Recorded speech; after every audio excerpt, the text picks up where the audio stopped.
नमस्कार, स्वागत है आप सभी का ग्रैंड एशियन न्यूज पर। मैं हूं शाहीन खान। सबसे पहले एक नजर आज की हेडलाइंस पर। राज्य में पूर्ण शराबबंदी की मांग को लेकर मातृशक्ति की महिलाओं ने शुरू की यात्रा, मुख्यमंत्री को सौंपेंगे ज्ञापन। यश ग्रुप कंपनी में निवेश के निवेशकों को मिलेगी बड़ी राहत। यश ग्रुप की जमीन की होगी नीलामी, निवेशकों को किया जाएगा लाभान्वित। और पदभार ग्रहण करने रायपुर पहुंचे पीसीसी चीफ दीपक बैज, किया कांग्रेसी कार्यकर्ताओं ने जोशीला स्वागत। अब खबरें विस्तार से। प्रदेश कांग्रेस अध्यक्ष की कमान मिलने के बाद बस्तर सांसद दीपक बैज शनिवार को रायपुर के स्वामी विवेकानंद एयरपोर्ट पहुंचे। रायपुर एयरपोर्ट पर दीपक बैज का पार्टी कार्यकर्ताओं ने जोरदार स्वागत किया। दीपक बैज आज ही राजीव भवन में अध्यक्ष का पदभार संभालेंगे। इससे पहले बैज ने शुक्रवार को कांग्रेस की पूर्व राष्ट्रीय अध्यक्षा सोनिया गांधी और राहुल गांधी से मुलाकात की थी।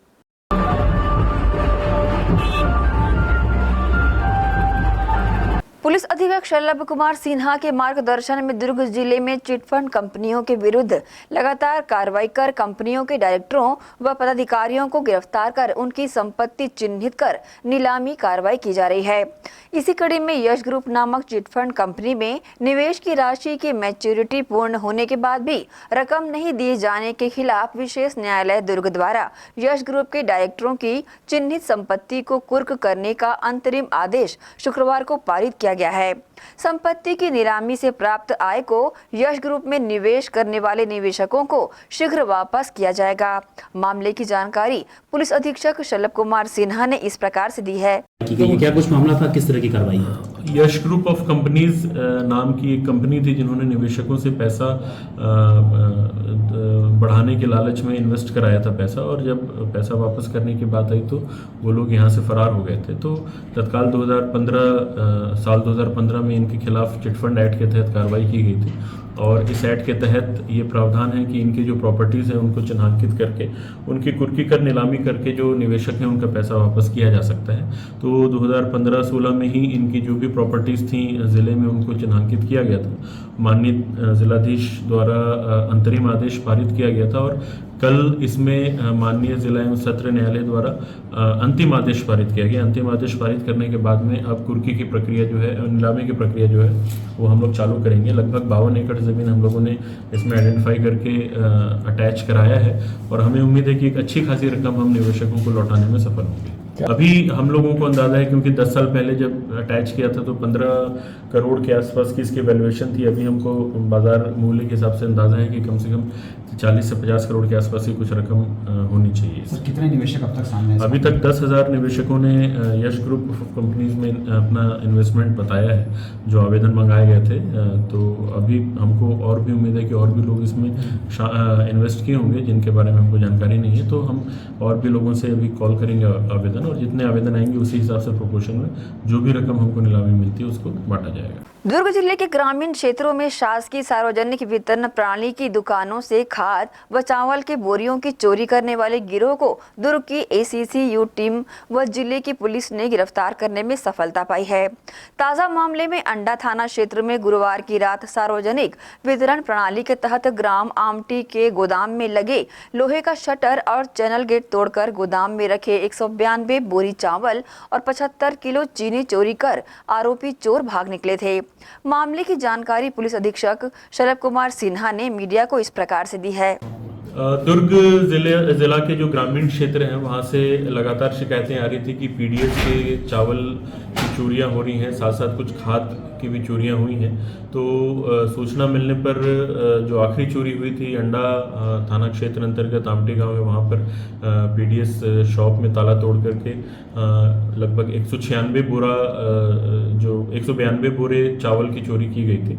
तो सूचना मिलते साथ ही अंडा थाना की टीम और ACCU की टीम लगातार उसके आसपास के जो इलाके हैं वहाँ पे पतासाजी में जुटी हुई थी। इस बीच कुछ CCTV कैमरे में हमको फुटेज मिले थे, जिससे ये संदेह हुआ कि किसी पिकअप में इन बोरियों को भरकर ले जाया जा रहा है। जब उस सीसीटीवी का ट्रेल स्थापित किया गया तो राजनांदगांव की तरफ उनका रूट दिखा। राजनांदगांव पुलिस से समन्वय स्थापित किया गया तो वहाँ पर भी इस तरीके की चोरियाँ हुई थी, वो लोग भी आरोपियों को ढूंढ रहे थे। तो दोनों टीमों ने अपने इनपुट्स मिलाकर शेयर किए। फिर राजनांदगांव पुलिस को 10 लोगों को पकड़ने में सफलता हासिल हुई इस केस में। उनकी निशानदेही पे जो मुख्य आरोपी है अजय जैन, वो फरार हो गया था, वो पकड़ाया नहीं था। उसकी पतासाजी हम लोग कर रहे थे और बलौदाबाजार ज़िले में उसका लोकेशन मिलने पर हमारी टीम ने बलौदाबाजार ज़िले से उसको गिरफ्तार किया है, अजय जैन को। अजय जैन बहुत ही शातिर चोर है, लगभग 35 मामले इसके ऊपर पहले से पेंडिंग है और ये इसी तरीके की चोरी करता है। तो चोरी के पश्चात ये पीडीएस के जो चावल होते हैं उनको दूसरे बोरों में डाल करके फिर खपाने का प्रयास करते थे। इनके कब्जे से, इनकी निशानदेही पे हमको पूरे जो हमारे यहाँ से चोरी गए 192 बोरी चावल थे वो रिकवर हो गए हैं। और जो 10 साथी राजनांदगांव पुलिस ने पहले इनके गिरफ्तार किए उनको भी प्रोडक्शन वारंट पे लेकर के हम लोग अपने यहाँ शामिल करेंगे और इस केस में आगे फिर जो भी वैधानिक कार्रवाई वो की जाएगी। पूरे जो घटनाक्रम था, क्योंकि काफ़ी सेंसिटिव मैटर था, पीडीएस का चावल जाना मतलब कहीं ना कहीं बहुत गंभीर मसला था। तो हम लोगों की 2-3 अलग अलग टीमें इसमें काम कर रही थी, जिसमें साइबर सेल की टीम थी हमारी, एसीसीओ और थाना की कंबाइंड टीम मिल करके फील्ड पे विजिट कर रहे थे, फील्ड पे इनपुट्स ले रहे थे। तो लगभग हफ्ते 10 दिन का टाइम लग गया, जिसमें हमको पूरा ट्रेल स्थापित करना और साथ साथ इनके बारे में पतासाजी करने में टाइम लगा। और क्योंकि अजय जैन जो मुख्य सरगना है वो कि फरार था, तो उसको पकड़ने में, उसका लोकेशन निकालने में समय काफ़ी मशक्कत लगी। इसमें 100 से ज़्यादा सीसीटीवी कैमरे के फुटेज हमारी टीम ने देखे, लेकिन फाइनली हम लोगों ने सबको गिरफ्तार कर लिया, जो कि एक हमारे लिए अच्छी उपलब्धि है। जुनवानी मुख्य मार्ग स्थित माइलस्टोन एकेडमी में शुक्रवार को आर्ट फेस्ट का आयोजन किया गया, जिसमें कक्षा 6वीं से लेकर 12वीं तक के सभी विद्यार्थियों ने उत्साहपूर्वक भाग लिया। इस कार्यक्रम में अकादमी द्वारा दिए गए विषय में से किसी एक विषय का चयन कर विद्यार्थियों को अपनी कल्पना, विचार और भावना को चार्ट पेपर में उकेरना था। संगीतमय वातावरण में आयोजित इस कार्यक्रम में विद्यार्थियों की कल्पना, उनके द्वारा उकेरी गई रेखाएं और चित्रों में रंगों के समायोजन को देखकर ऐसा प्रतीत हो रहा था मानो विद्यार्थी प्रकृति के कल्पना लोक में विचरण कर रहे हों। शुक्रवार को सीनियर विंग माइलस्टोन में आर्ट फेस्टिवल का आयोजन किया गया, जिसमें कक्षा 6वीं से 12वीं तक के सभी विद्यार्थियों ने बड़े ही उत्साह से भाग लिया। दिए गए विषय में से किसी एक विषय का चयन कर उन सभी को अपनी कल्पना, विचार, भावना को कोरे कैनवास पे उकेरना था, जिसे पूरा करते हुए बच्चों ने अपनी कला के जौहर दिखाए। बच्चों की परिकल्पना, उनके द्वारा उकेरी गई रेखाएं, उनके चित्रों में रंगों का समायोजन देखते ही बन रहा था। यह आयोजन संगीतमय वातावरण में संपन्न हुआ, जिसमें बच्चों की प्रतिभा और उभर कर सामने आई, जिसे देखकर सभी मानव प्रकृति की कल्पना लोक में विचरण कर रहे हों। चित्रकारी के दौरान बच्चों के हाथों, गालों और ज़मीन पर लगे रंग उनकी लगन और मेहनत की कहानी कह रहे थे। प्रतियोगिता में हिस्सा लेकर एक दूसरे के द्वारा बनाए गए चित्रों को देखकर वे भी मन ही मन खुश भी हो रहे थे और आपस में एक दूसरे को चित्रकारी को बेहतर बनाने के लिए सलाह भी दे रहे थे, ताकि और अच्छा कार्य किया जा सके। इस कार्यक्रम का आयोजन और बच्चों का उत्साह देखकर डायरेक्टर डॉक्टर श्रीमती ममता शुक्ला एवं एकेडमिक डायरेक्टर श्रीमती शुभम शुक्ला ने सभी विद्यार्थियों को उनकी मेहनत और लगन के लिए शुभकामनाएं दी और उनके उज्जवल भविष्य की कामना भी की। ग्रैंड एशियन न्यूज़ के लिए भिलाई से शाहीन खान की रिपोर्ट। इसी के साथ ही रुकेंगे एक छोटे से ब्रेक के लिए, जल्द हाजिर होते हैं। आप सब बने रहिए ग्रैंड एशियन न्यूज़ के साथ।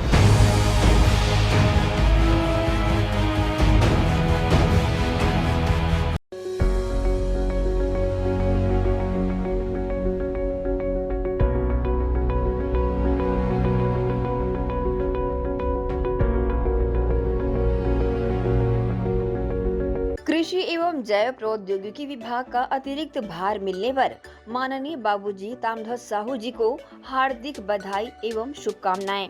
विनीत डी नारायण, सचिव जिला कांग्रेस कमेटी भिलाई शहर, मीडिया प्रभारी नगर पालिका निगम रिसाली।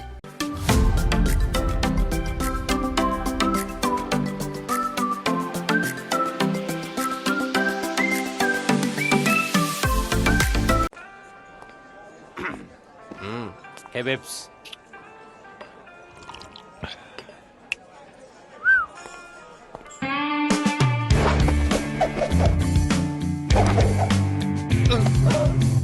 टेंशन ना लो, शीबा लो।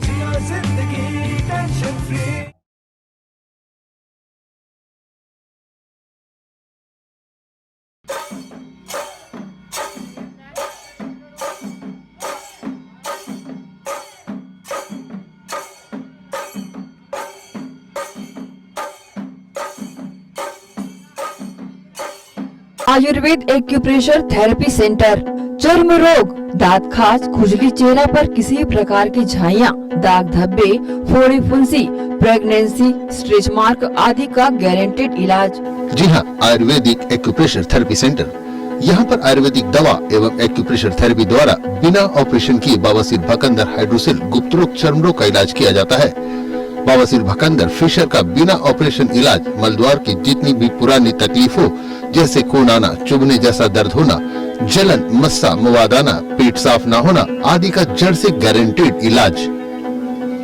गुप्त रोग, शादी के बाद या शादी के पहले बचपन की गलतियां, उम्र की अधिकता या किसी भी कारण से मर्दाना कमजोरी, शीघ्र पतन, शादी के नाम से डर लगना, बच्चा न होना, पेशाब में जलन, स्वप्न दोष, शारीरिक कमजोरी, थकान आदि बीमारियों सहित हाइड्रोसिल का बिना ऑपरेशन गारंटेड इलाज।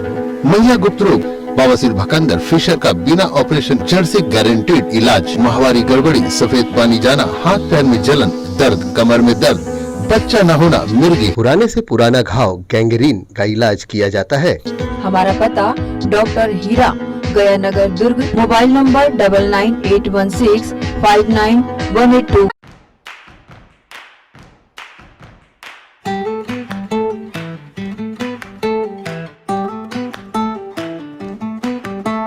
नन्हे नन्हे प्यारी जान, पढ़ेंगे लिखेंगे तभी तो बनेंगे भारत की पहचान। बच्चों से ही है कल का भविष्य, तो आइए उदय पब्लिक स्कूल में जल्द ही एडमिशन कराइए। जी हाँ, एडमिशन शुरू हो चुके हैं।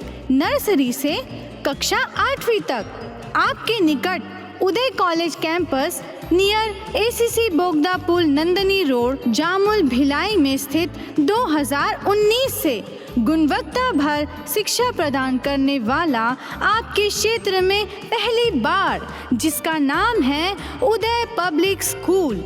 जी हाँ, सभी कक्षाओं के लिए निःशुल्क प्रवेश।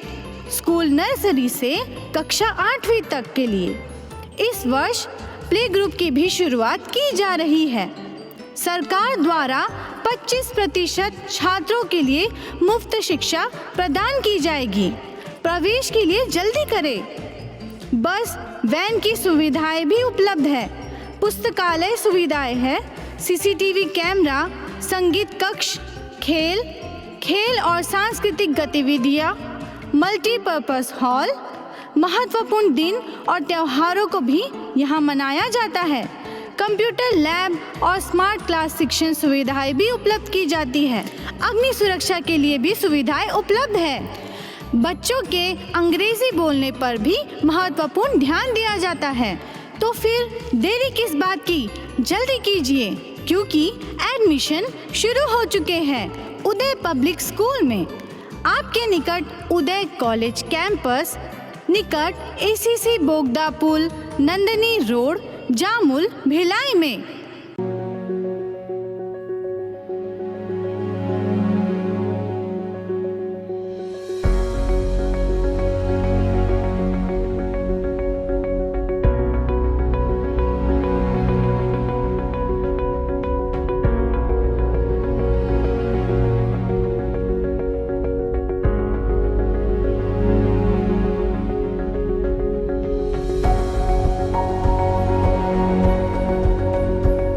Krishna public school, Nehru Nagar, Bhilai. Krishna public school session 2023 व 24 एडमिशन ओपन। आपके बच्चों के बेहतर भविष्य के लिए कृष्णा पब्लिक स्कूल। आवश्यक सुविधाएं: playground, library, computer lab, well furnished classroom, transport facility के साथ बाहर से आए स्टूडेंट्स के लिए सर्व सुविधा युक्त हॉस्टल सुविधा। तो बता दें, कृष्णा पब्लिक स्कूल अनुभवी शिक्षकों के द्वारा विद्यार्थियों को अध्ययन कराया जाता है। Krishna public school admission open. हमारा पता Krishna public school Bhilai. Contact number 07840300903, 07882292714। Mobile number 7389740903, 7389840904। BM Shah super multi speciality hospital, 24 घंटे आपातकालीन सुविधाएं, जिसमें मॉडलर ऑपरेशन थिएटर से सुसज्जित छत्तीसगढ़ के प्रतिष्ठित न्यूरो फिजिशियन न्यूरो सर्जन की सुविधाओं के साथ सड़क दुर्घटना में घायल मरीजों के लिए विशेष ट्रॉमा आईसीयू की सुविधा उपलब्ध है। हॉस्पिटल में हृदय रोग विशेषज्ञों की टीम के साथ एडवांस कैथ लैब की सुविधाएं, साथ ही जिसमें एंजियोग्राफी, एंजियोप्लास्टी, पेसमेकर की सुविधा उपलब्ध है। हॉस्पिटल में medical ICU, surgical ICU, NICU, burn unit के साथ डायलिसिस की सुविधा 24 घंटे उपलब्ध है। हॉस्पिटल के सभी वार्ड एयर कंडीशनर होने के बावजूद सबसे किफायती दरों में उपलब्ध। General ward, private room, deluxe room, super deluxe room की सुविधाएं उपलब्ध है। हॉस्पिटल में गायनिक डॉक्टर्स की एक्सपर्ट टीम नॉर्मल डिलीवरी एवं सिजेरियन के लिए सुविधा 24 घंटे उपलब्ध है। साथ ही साथ महिला एवं बच्चों के लिए अलग अलग वार्ड की सुविधा उपलब्ध है। हॉस्पिटल में सभी प्रकार की जांच जैसे MRI, CT scan, sonography, 2D echo, ECG, EEG, endoscopy, x-ray, खून एवं पेशाब की जांच की सुविधा बेहद किफायती दरों में उपलब्ध है। हमारा पता बीएम शाह हॉस्पिटल एवं medical research centre, Shastri Nagar, Supela, Bhilai. Phone number 77730 77711 77730 77722।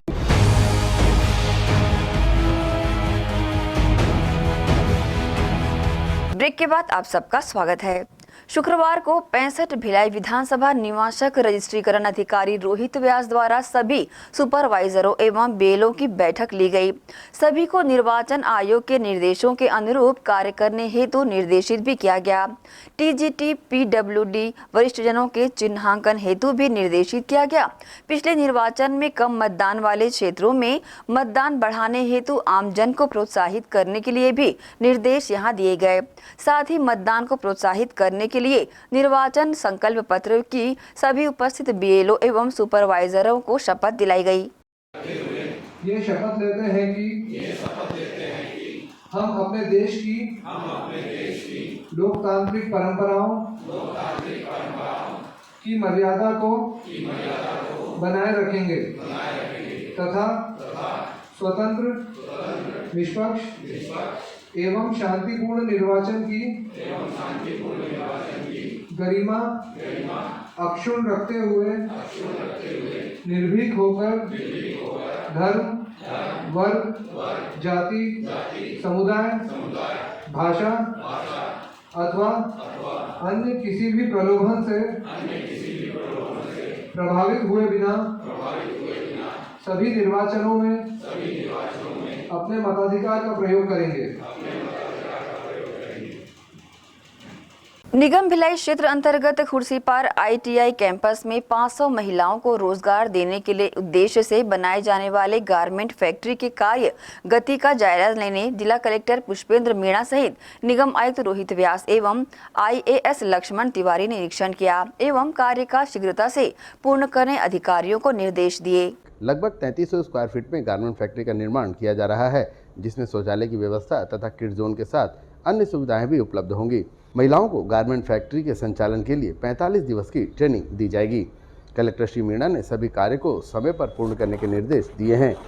उन्होंने गारमेंट फैक्ट्री के पास महिलाओं के सुविधाओं के लिए कैंटीन प्रारंभ करने कहा है। जिसके अलावा खुर्सीपार जोन के मंगल भवन में बीपीओ के कार्य का जायजा कलेक्टर ने लिया, कार्य की प्रगति देखी तथा गुणवत्तापूर्ण कार्य करने के निर्देश अधिकारियों को दिए। गौरतलब है कि युवाओं को रोजगार देने के लिए बीपीओ सेंटर खोला जा रहा है। नगर के समीप उद्यान में तारा मंडल का निर्माण भी किया जा रहा है, जहां लोग चांद, सूरज, तारे, आकाश एवं खगोलीय घटनाओं को इसके जरिए देख पाएंगे। जिले का यह पहला तारा मंडल भिलाई में होगा। कलेक्टर ने कार्यों को तेजी से पूर्ण करने के निर्देश दिए हैं।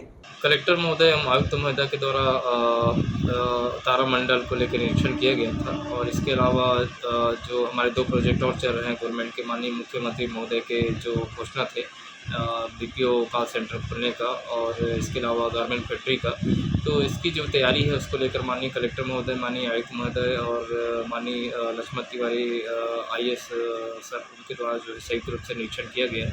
निरीक्षण के उपरांत जो है तारामंडल के प्रोग्रेस को लेकर कलेक्टर साहब ने कहा है कि इसका जल्द इस कार्य को शीघ्र पूर्ण कर लें और जो चारों ओर लैंडस्केपिंग का कार्य जो बचा है उसको कर लें। इसके अलावा जो गारमेंट फैक्ट्री है वहाँ पर एक कैंटीन खोलने के लिए कलेक्टर साहब ने निर्देश दिए हैं और उन्होंने बीपीओ कॉल सेंटर का निरीक्षण करते हुए इसके जो जितने भी काम हैं उसको टेंडर करते हुए पूर्ण करने के निर्देश दिए। जिला कलेक्टर पुष्पेंद्र मीणा ने उद्यान में तारामंडल के समीप आकर्षक लैंडस्केपिंग के लिए अधिकारियों को निर्देशित किया है ताकि यहां आने वाले लोगों को उद्यान सुंदर प्रतीत हो सके। ग्रैंड एशियन न्यूज के लिए भिलाई से संतोष शर्मा की रिपोर्ट। ब्लॉक कांग्रेस कमेटी दुर्ग ग्रामीण शहर नगर पालिका निगम रिसाली के ब्लॉक कांग्रेस कमेटी के अध्यक्ष मुकुंद भाऊ ने अपनी कार्यकारिणी का विस्तार करते हुए नए पदाधिकारियों की नियुक्ति की है। इसी कड़ी में क्षेत्रीय विधायक व गृह मंत्री तामध्वज साहू की अनुशंसा पर डी नारायण स्वामी को मीडिया प्रभारी बनाया गया है। उनकी नियुक्ति पर कांग्रेस नेताओं सहित कार्यकर्ताओं ने हर्ष व्यक्त करते हुए डी नारायण को बधाई दी है। इसी के साथ ही रुकेंगे एक और छोटे से ब्रेक के लिए। जल्द हाजिर होते हैं। आप सब बने रहिए ग्रैंड एशियन न्यूज के साथ।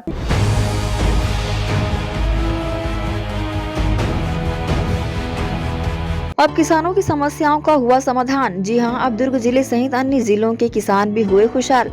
आपके अपने शहर दुर्ग जिले में खुल गया है कमला मोटर्स, जहां उपलब्ध है ज्यादातर कंपनियों के हार्वेस्टर। उच्च क्वालिटी के हार्वेस्टर चले सालों साल, करे किसानों को मालामाल।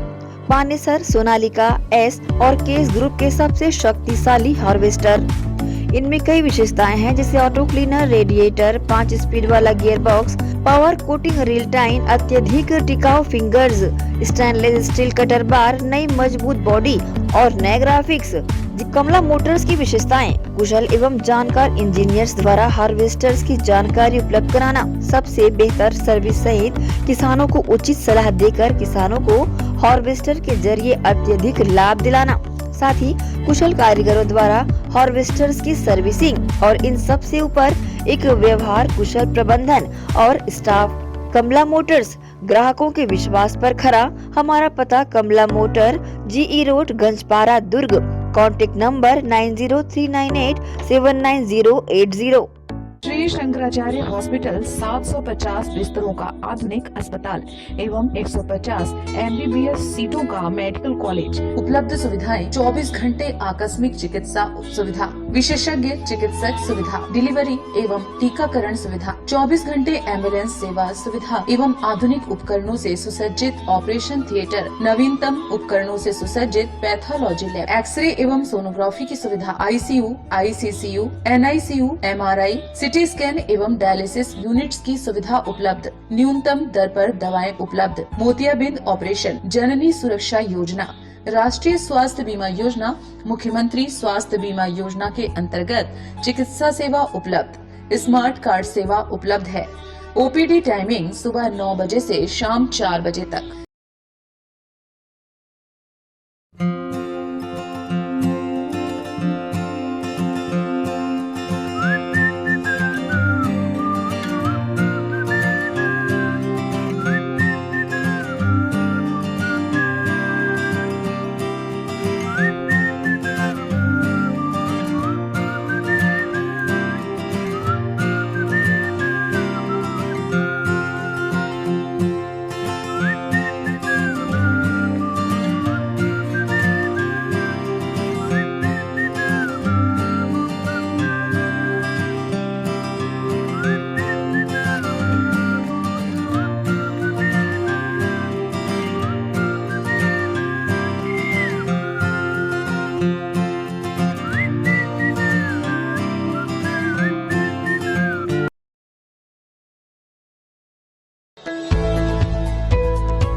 ब्रेक के बाद एक बार फिर से आप सभी का स्वागत है।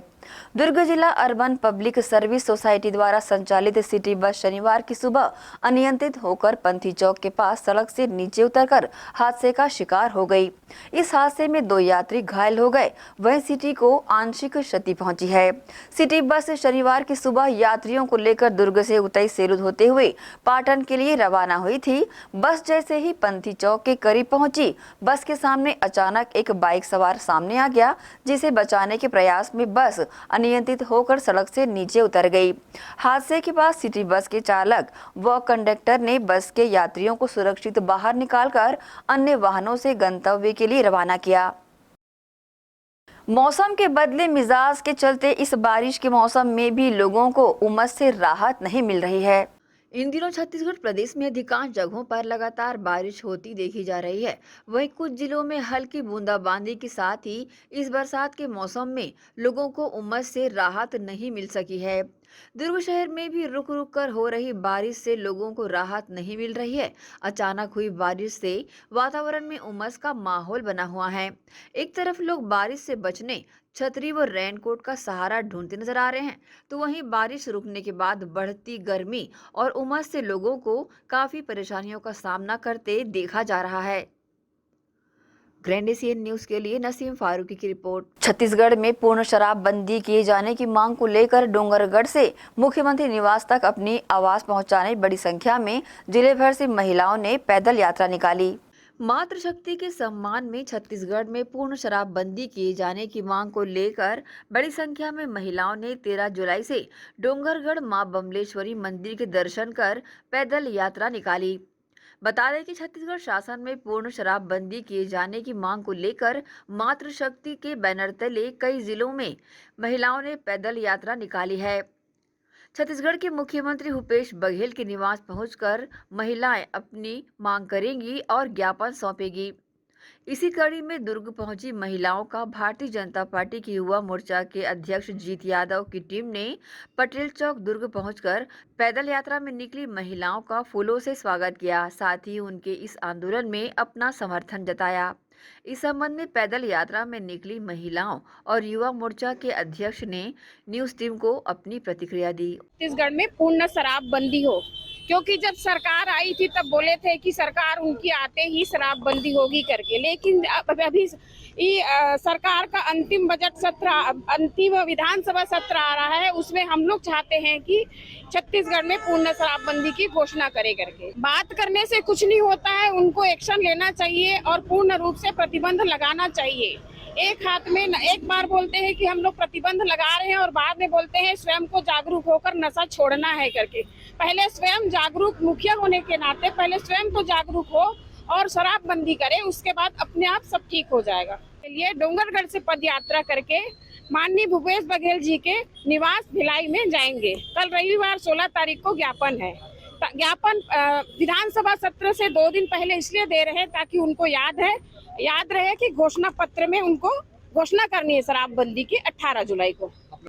इन लोग 13 तारीख को शराबबंदी हो वादा को याद दिलवाने भूपेश बघेल के माँ बमलेश्वरी के चरण में पूजा अर्चना करके इन लोग निकले थे। उनका हम लोग युवा मोर्चा भी सम्मान किए उस वजह से, और हम समर्थन करते हैं क्योंकि ये भूपेश बघेल मातृशक्ति के साथ जो छलाव किए हैं, जो झूठा वादा किए हैं, उनको वादा निभाना चाहिए। ये लोग सरकार में आएंगे बोल के आते साथ शराब बंद करेंगे बोले थे। आज 4.5 साल हो गया, शराबबंदी नहीं हुआ है। आज हम युवा मोर्चा महिलाओं के सम्मान में है, खड़े हैं और ये इनका समर्थन करते हैं मातृशक्ति का, और हम लोग उनके साथ हमेशा साथ में चलेंगे। ग्रैंड एशियन न्यूज के लिए दुर्ग से नसीम फारूकी की रिपोर्ट। प्रदेश के पूर्व विधानसभा अध्यक्ष प्रेम प्रकाश पांडे ने शुक्रवार को देवघर में बाबा बैजनाथ धाम मंदिर में बाबा का जलाभिषेक किया। उन्होंने पूजा अर्चना कर बाबा से भिलाई वासियों सहित संपूर्ण जगत के कल्याण की कामना की। तत्पश्चात उन्होंने बासुकी धाम में जलाभिषेक और पूजा अर्चना की। बाबा के दर्शन के पश्चात श्री पांडे ने बताया कि बाबा के आशीर्वाद से सावन के पावन माह में 20वीं बार जलाभिषेक करने और आशीर्वाद प्राप्त करने का सौभाग्य उन्हें प्राप्त हुआ है। छत्तीसगढ़ के बदलते राजनीतिक समीकरण व आगामी विधानसभा चुनाव के संदर्भ में भारतीय जनता पार्टी के प्रदेश प्रवक्ता के.एस. चौहान ने ग्रैंड एशियन न्यूज से खास चर्चा की। इस दौरान उन्होंने हर सवालों के जवाब बेबाकी से दिए। आइए देखते हैं भाजपा के प्रदेश प्रवक्ता के.एस. चौहान से हुई बातचीत के खास अंश। नमस्कार, स्वागत है आप सभी का ग्रैंड एशियन की खास पेशकश चर्चा राजनीति में। दर्शकों, आने वाले समय में विधानसभा चुनाव होने को है, ऐसे में गलियारों में और हर जगह पे जो राजनीति की चर्चा है सरेआम है और चर्चाओं के दौर पे जो दिग्गज है उनका भी अपना अपना विचार रखने का भी दौर लगातार जारी है। इसी कड़ी में आज हमारे स्टूडियो में भाजपा के प्रदेश प्रवक्ता के.एस. चौहान समाज सेवी भी हैं, वो हमारे साथ मौजूद हैं। सबसे पहले हम उनका स्वागत करेंगे। सर, आपका स्वागत है। सर, वैसे तो चुनाव को लेकर के काफ़ी सारी चर्चाएं आपसे करना चाहते हैं राजनीति को लेकर, लेकिन एक सबसे बड़ी ये है कि अभी जो बीते दिनों में देखा गया है केंद्रीय मंत्री जिसमें पीएम भी शामिल है और अमित शाह भी शामिल हैं, उनका आने का दौर लगातार देखा जा रहा है।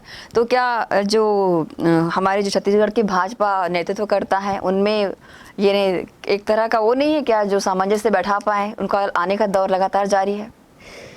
शाहीन जी, देखिए, कभी भी जो चुनाव आता है तो आना जाना लगा रहता है। कोई भी किसी भी दल का हो, कोई भी हो, तो आना जाना लगा रहता है, एक्टिविटीज़ बढ़ जाती है। दूसरी बात ये है कि अगर मान लीजिए कि कोई कोच यहाँ पर आता है तो इसका मतलब ये नहीं है कि खिलाड़ियों का परफॉर्मेंस डल है।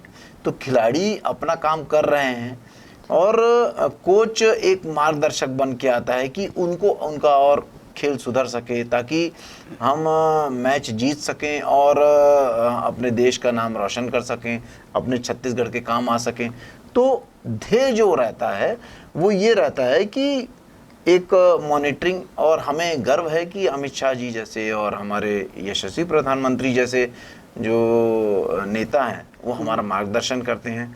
तो इसमें खिलाड़ी अपना काम कर रहा है और कोच अपना काम कर रहा है, इस वजह से आना जाना लगा रहता है। नहीं, जैसा कहावत है कि जितने मुंह उतनी बातें, उनके आने के दौर को देखा जा रहा है कि संभाल नहीं पा रही है कि भाजपा के लोग अपने प्रदेश का कमान। मैंने आपको बताया ना कि खिलाड़ी अपना काम करते हैं और कोच अपना काम करते हैं, इस वजह से ये सब चीज़ें होती हैं। और किसी को कुछ भी बोलना है तो वो बात अलग है कि किसी दूसरे दल के भी नेता आते हैं वहाँ से, वो इनका तो पूरा अधिवेशन ही आ जाता है।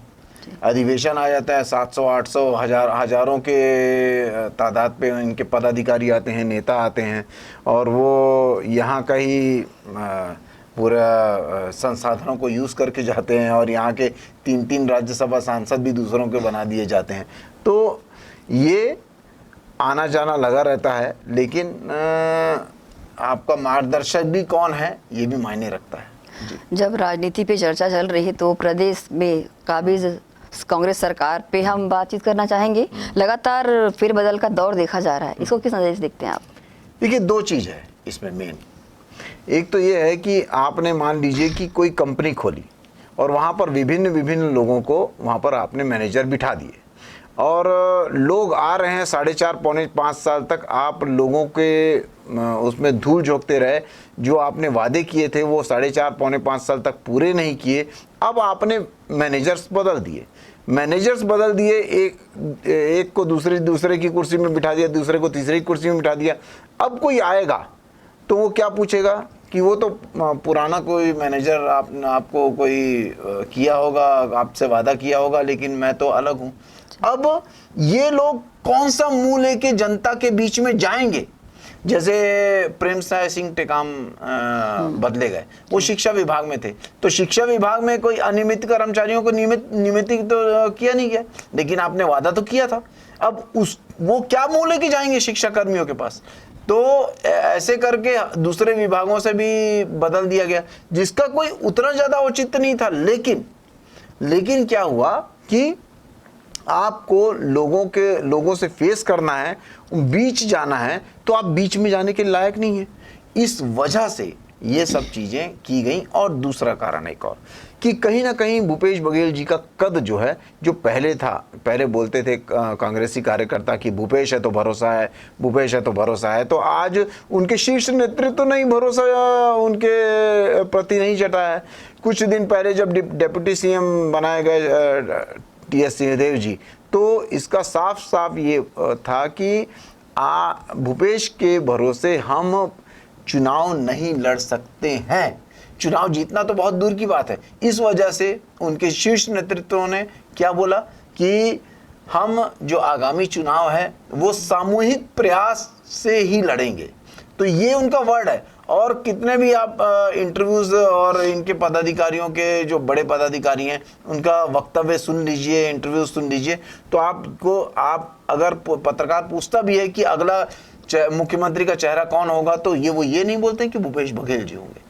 वो ये साफ साफ ये इन सब चीज़ों से इनकार है। और ये भी जो फेरबदल हुआ है, ये फेरबदल जो हुआ है वो भी ये चीज़ों को दर्शाता है कि कहीं ना कहीं भूपेश बघेल जी पूरा नहीं संभाल पा रहे हैं। इस वजह से सभी को संतुष्ट करने के लिए, सभी चीज़ों को करने के लिए, और 2 महीने 2.5 महीने के लिए ये सब चीज़ें नहीं दी जाती हैं। अभी तो ऐसा है कि जो मोहन मरकाम जी को जो दिया गया है, तो उसमें ये बोल सकते हैं कि ऐसा तबेला दिया गया है जिसकी पूरी गायें दूह चुकी हैं। तो ऐसा तबेला दिया गया है, तो वहाँ पर वो जाके करेंगे क्या? जो भी मंत्रियों को वो विभाग दिया जा रहा है, तो वहाँ पर जाके करेंगे क्या? 4.5 पौने 5 साल हो गए, 2 महीने के बाद आचार संहिता लग जाएगी, उससे फर्क क्या है? तो ये दोनों चीज़ें कहीं ना कहीं दर्शाती हैं कि आपने जो जनता से धूल झोंकी है, जनता के ऊपर धूल झोंकी है, तो उसका परिणाम है कि आपको ये डैमेज कंट्रोल करना पड़ रहा है। और भूपेश बघेल जी के नेतृत्व में, सिर्फ भूपेश बघेल के भरोसे में ये चुनाव नहीं लड़ना चाहती है कांग्रेस। इस वजह से ये फेरबदल हो रहा है और जनता के सामने आप उत्तर देने के लायक भी नहीं बचे, इस वजह से भी फेरबदल किया जा रहा है। चौहान सर, बताएंगे कि आपको लगता है आने वाले नए विधानसभा चुनाव में विधायक जो प्रतिनिधि हैं वो बदलने चाहिए? देखिए, ये तो जनता ही बोल रही है। 66% अभी सर्वे में हुआ था, 66% वहाँ के विधानसभा में बोला गया है कि हमने कांग्रेस को देख के वोट दिया था, कांग्रेस के घोषणा पत्र को देख के वोट दिया था, लेकिन अब हम 66% विधानसभा के लोग ऐसा बोल रहे हैं कि हम अब चेहरा देख के वोट देंगे। कि कौन सा चेहरा है वो भी एक मायने रखेगा। तो ऐसे में आप चेहरा, जो विधायक का जो चेहरा है वो भी मायने रखेगा। पिछली बार क्या हुआ था कि चेहरा कोई मायने नहीं रख रहा था। आपकी जो घोषणा पत्र थी, जो लोक लुभावने जो वादे थे, जिसमें से मुख्य वादे आपने पूरे किए ही नहीं है। आप शराबबंदी का मामला ले लीजिए, अनियमितीकरण ले लीजिए, आप 1500 पेंशन ले लीजिए, विधवा पेंशन ले लीजिए, आप स्व सहायता समूह का जो लोन माफ़ करना था वो ले लीजिए, आप 43 लाख जो युवा हैं उसमें से सिर्फ 1,16,000 युवाओं को 2,500 बेरोजगारी भत्ता मिल रहा है। आपने बिजली बिल हाफ करने की बात कही थी, आपने 200 यूनिट पे ला के रोक दिया। आपने जो प्रॉपर्टी टैक्स में कटौती की बात की थी, उसमें यूज़र चार्जेस और बढ़ा दिया। तो ये सब चीज़ें जनता देखती है। आपने किसान से जो वादा किया था उसको पूरा नहीं किया है, आपने और भी दूसरे वादे पूरे नहीं किए। तो ये सब चीज़ें जनता देखती है। तो उसके हिसाब से आप ये बताइए कि चेहरा भी देखा जाएगा कि कौन चेहरा क्या काम कर रहा है। पिछले 5 साल से लोग भुगत रहे हैं, सिर्फ और सिर्फ उनको वोट देके। जो उस लायक नहीं थे उनको वो उस गद्दी में बिठा दिया गया है, उसको टिकट दे दी गई। तो इस वजह से अब लोग चेहरा भी देख के वोट देंगे। और इस वजह से जनप्रतिनिधि को, अभी जो सर्वे आ रहा है, 66% लोग यही बोल रहे हैं कि हम अपना जनप्रतिनिधि बदलना चाहते हैं। ये विधायक प्रतिनिधि की बात थी। अब टिकट की बात अगर हम करें तो दोनों ही पार्टियों में टिकट को लेकर काफी मारामारी का दौर है। इसके लिए क्या कहना चाहेंगे? देखिए, टिकट वितरण जो होता है वो एक बहुत ही लंबी प्रोसेस है। और कोई ऐसा समझे कि हम 2-3 महीने की मेहनत में, 2-3 महीने में अपने आप को हाईलाइट करके, 6 महीने में हाईलाइट करके हम टिकट ले आएंगे, तो कोई भी दल जो होता है वो बहुत समझदार होता है। वहाँ के जो लोग जो टिकट वितरण कर रहे हैं वो सब देखते हैं कि कौन किस लायक है, कौन किस काबिल है।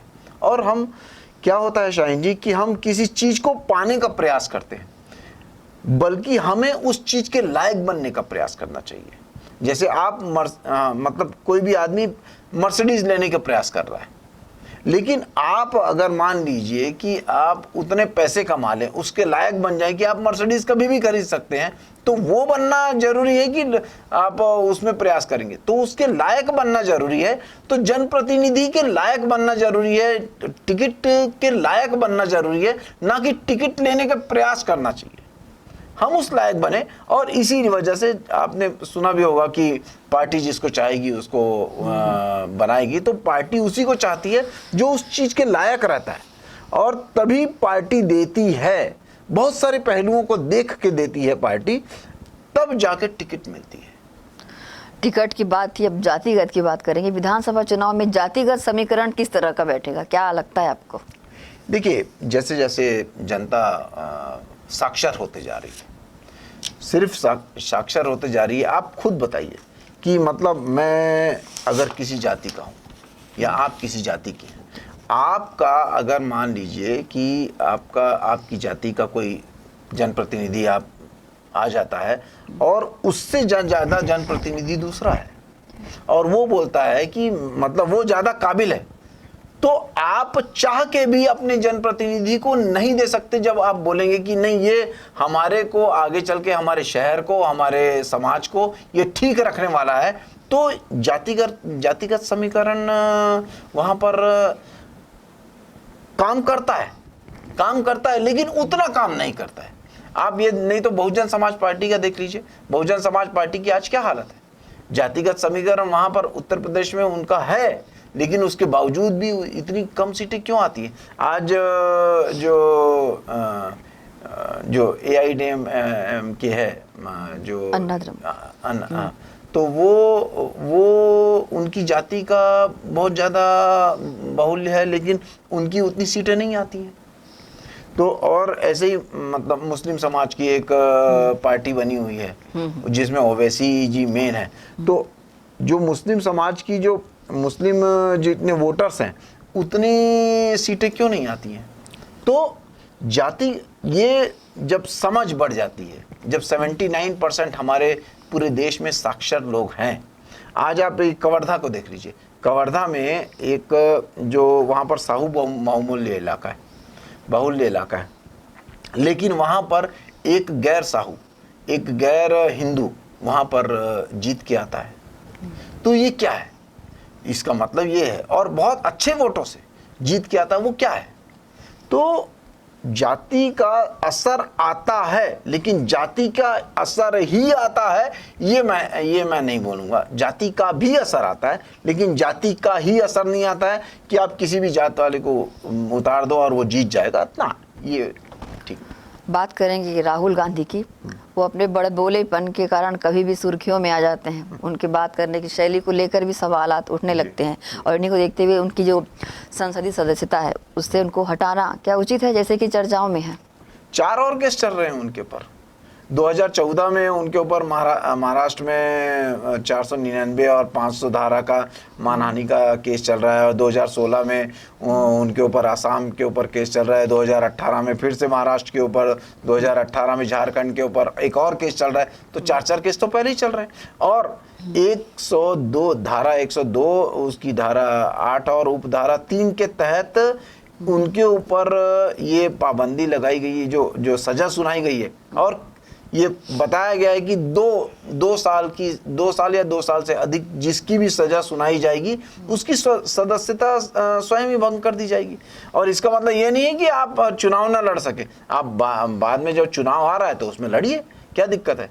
लेकिन ये और ऐसा भी नहीं है कि इनका सिर्फ अकेले का केस है। इंदिरा गांधी जी के ऊपर सदस्यता भंग कर दी गई, लालू प्रसाद यादव जी की सदस्यता भंग कर दी गई, और भारतीय जनता पार्टी के अभी 2 साल पहले, जो बीच में 2 साल के पहले जो नेता थे विक्रम सिंह सैनी और अशोक चंदेल और अनिल कुमार साहनी, इनकी भी सदस्यता भंग कर दी गई है। तो जो संविधान के हिसाब से होगा, उसके हिसाब से ही किया जाएगा। और ये निर्णय किसका है? ये निर्णय भारतीय जनता पार्टी या विधायक दल का नहीं है, ये विधायिका का नहीं है, ये निर्णय जो है वो कार्यपालिका का भी नहीं है, ये निर्णय है न्यायपालिका का। तो न्यायपालिका जिस हिसाब से, कोर्ट जिस हिसाब से आदेश दे रहा है उस हिसाब से चीजें हो रही हैं। और उसमें लिखा गया है कि आपकी स्वतः ही वो सदस्यता भंग कर दी जाएगी अगर आप इसमें आरोपी पाए जाते हैं तो। चौहान सर, सवालात तो और भी कई हैं, लेकिन आप हमारे स्टूडियो आते रहेंगे और हमारी राजनीति पे चर्चा चलती रहेगी। अंतिम एक सवाल आपसे करना चाहूँगी, ये हमारे टाउनशिप भिलाई से जुड़ा हुआ है। लीज़ का एक ऐसा मुद्दा है जो अभी काफ़ी सुर्खियों में है। लीज़ की जो रजिस्ट्री है उसको देकर कांग्रेस एक सौगात दी है लीज़ धारकों को, ये चल रहा है। वहीं अगला दूसरा मुद्दा या विपक्षी कह रहे हैं कि ये एक चुनावी स्टंट है, इसके बारे में क्या कहना चाहें? देखिए, सबसे पहली बात तो ये है कि जो रजिस्ट्री का हल्ला किए हैं इन लोग, तो वो रजिस्ट्री तो है ही नहीं, वो रजिस्टर्ड है, वो पंजीकृत नहीं है, वो इंगीकृत है। वो सिर्फ रजिस्टर्ड किया गया है, वो सिर्फ मतलब एक रजिस्टर्ड किया जा रहा है, रजिस्ट्री नहीं की जा रही है उसकी। तो रजिस्ट्री अगर की जाती है तो आपका पास मालिकाना हक होता है कि आप बेच सकते हैं विदाउट एनी कंसेंट। अगर मान लीजिए कि आपकी कोई भी प्रॉपर्टी है तो आपको किसी से कंसल्ट नहीं करना पड़ रहा, आप लोन नहीं ले सकते हैं उसमें, आप बेच नहीं सकते हैं। तो ये रजिस्ट्री में ये सब चीजें मालिकाना हक देते हैं, तो ये तो रजिस्टर्ड कर रहे हैं। इसमें जो 4500 घर हैं, 4500 परिवार हैं जिनका ये मामला है, तो 4500 परिवार जो है वो उनके हाथ में जो पहले पावर थे अभी भी उतने ही पावर हैं, उससे कोई पावर में ये कुछ नहीं हुआ है। लेकिन ये हुआ है कि इससे तो बीएसपी का उल्टा फायदा है। बीएसपी का इसलिए फायदा है कि जो जैसे पहले घर में रह रहे हैं, हो सकता है कि वो 2 साल के बाद छोड़ रहे हों, 1.5 साल के बाद छोड़ रहे हों, जब उनका कार्यकाल खत्म हो गया हो, तो लेकिन अब उनको तुरंत छोड़ना पड़ेगा क्योंकि ये अब कोर्ट में मतलब रजिस्टर्ड हो रहा है मामला। तो इसमें बीएसपी को पहले फायदा है, लेकिन इसको ऐसे ढंग से दिखाया गया है कि महापौर की देन है, तो मुख्यमंत्री की देन है, तो विधायक की देन है, तो और विधायक और महापौर तो आंसर देने के लायक ही नहीं है, वो तो मीडिया के सामने आ ही नहीं रहे हैं, वो तो भाग जाते हैं अपने जनप्रतिनिधियों को छोड़ के, तो अपने किसी भी एक इंसान को छोड़ के भाग जाते हैं। तो ये सब चीजें जो हैं आप